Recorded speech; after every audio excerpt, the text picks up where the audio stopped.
Olá, este é o segundo episódio do nosso podcast. Qual a sua idade? Esta é uma das perguntas mais ofensivas que existe. A Glória Maria que o diga. Muitas mulheres, e vários homens também, se ofendem profundamente com esta pergunta. Inclusive, a própria Glória Maria, que se orgulha em dizer que nem suas filhas sabem a verdadeira idade dela. Seria o tempo cruel? Seria ele senhor de todas as curas? Seria o tempo justo com os heróis? Para quem está do lado de fora da porta do banheiro, 2 minutos pode parecer uma eternidade. As rugas são sinais do tempo? Ou apenas efeito da gravidade impiedosa? Se não existisse o tempo, temeríamos a nossa idade? A morte é o fim de uma contagem de tempo? O tempo existiria se não tivesse um ser que o perceba? O criador da teoria da relatividade afirma que o tempo é relativo, associando-o a uma velocidade. Portanto, o tempo é apenas uma noção, uma ilusão na medida em que as pessoas vivem tempos distintos, de modo que o próprio passado poderia ser o futuro ou o presente. Assumindo que o tempo é relativo, como sentimos sua passagem?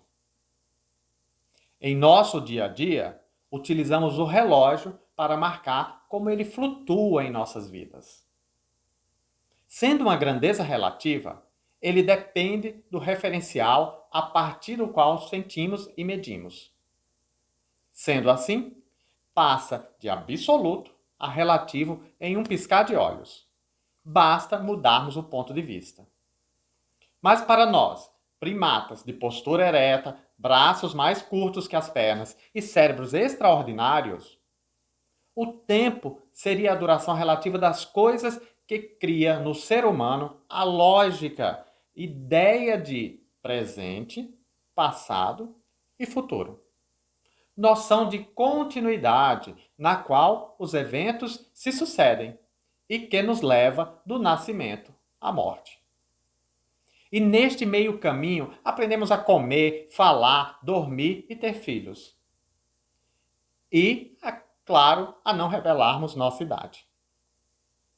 Embora notória nas marcas da pele. O tempo é uma grandeza física, presente não apenas no cotidiano, como também em todas as áreas científicas. E lá para os anos 10.000 a 5.000 a.C., nos antepassados, em um período chamado de Neolítico, o último dos grandes períodos pré-históricos, também conhecido como Idade da Pedra Polida, surgiu algo mágico, algo que nos tornou autossuficientes e capazes de permanecermos no mesmo local e formarmos nossas civilizações, a agricultura. Este humano, ou grupo de humanos, que perceberam que algumas sementes, quando plantadas, germinavam. E tomou a difícil decisão de plantá-las ao invés de comer. De plantar e esperar, ao invés de alimentar seus dependentes. As sementes eram pequenas. Eram poucas. Eram difíceis de serem encontradas. O futuro era incerto. O tempo. O tempo era efêmero e cruel. Mas mesmo assim, ele plantou e esperou, sem a certeza de nada, sem o conhecimento de nada, apenas na tentativa de acertar e fatalmente errar em algum momento. Ele plantou, esperou como quem espera do lado de fora da porta do banheiro, com fome, sem certeza alguma. Ele esperou. E vieram as primeiras plantas, ele esperou. E vieram as primeiras sementes, ele esperou. E assim colheu e separou uma parte para plantar novamente. Esse jogo de aposta com o tempo, sem saber os destemperos que o futuro reserva. Este grupo de humanos que considero muito corajosos, pois desafiaram o tempo, utilizando o que muitos de nós não conseguem, a prioridade.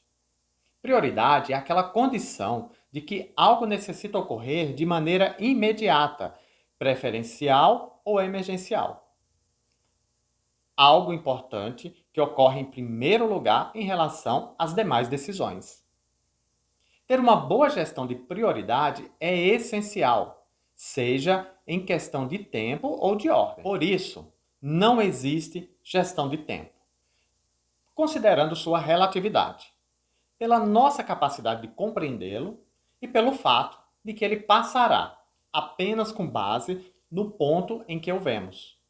Mas temos que ser sábio, como aqueles primeiros humanos, que o priorizava plantar as sementes em detrimento a comê-las. Esta decisão nos permitiu chegar aqui e sermos o animal mais impressionante que já passou nestas terras. A prioridade certa muda sua jornada, a vida dos seus descendentes e dependentes, e não tenho dúvidas alguma, muda a história da humanidade.